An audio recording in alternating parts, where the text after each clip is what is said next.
গ্রামের এক প্রান্তে ছোট ঘর। সেখানে থাকে রহিম, তার দ্বিতীয় স্ত্রী জোহরা আর প্রথম সংসারের মেয়ে আফরোজা।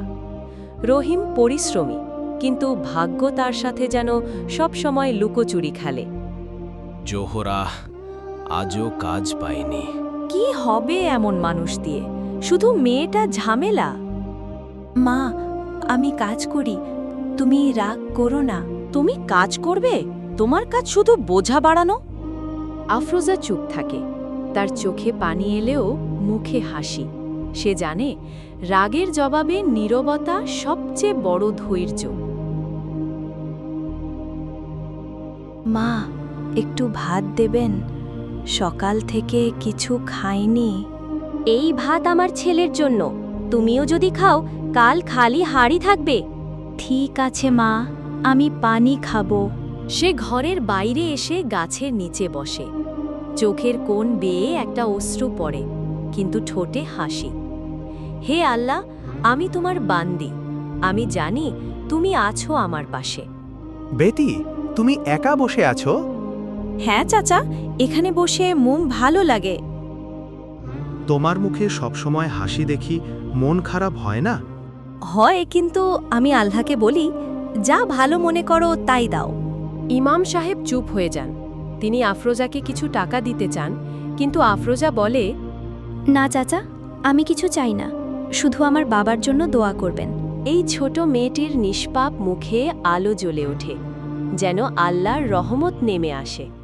আজ সারা দিন রোদে ছিলাম, তবু কাজ পেলাম না। আল্লাহ তোমার দিকে তাকান না।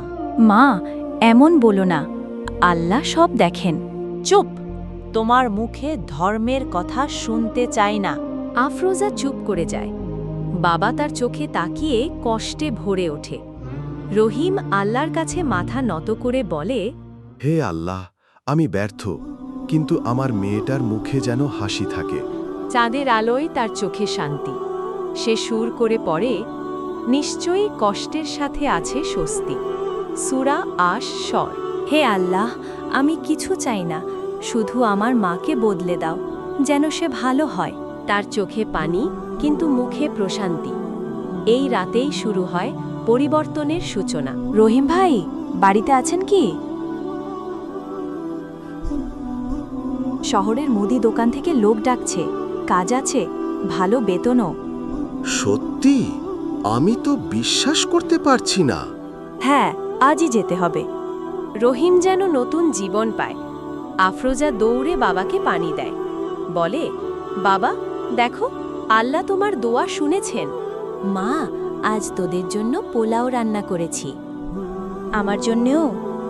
মা, হ্যাঁ মা, আমি অনেক অন্যায় করেছি, ক্ষমা করে দে। মা, আমি তো কখনো রাগই করিনি।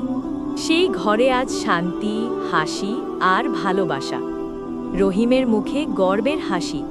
আমার মেয়ে, আমার আশীর্বাদ। আজ তার মুখে তৃপ্তির হাসি। আকাশের দিকে তাকিয়ে বলে, হে আল্লাহ, তুমি আমার সব শুনেছ। ধন্যবাদ তোমাকে। যে ধৈর্য ধরতে জানে সে কখনো একা থাকে না।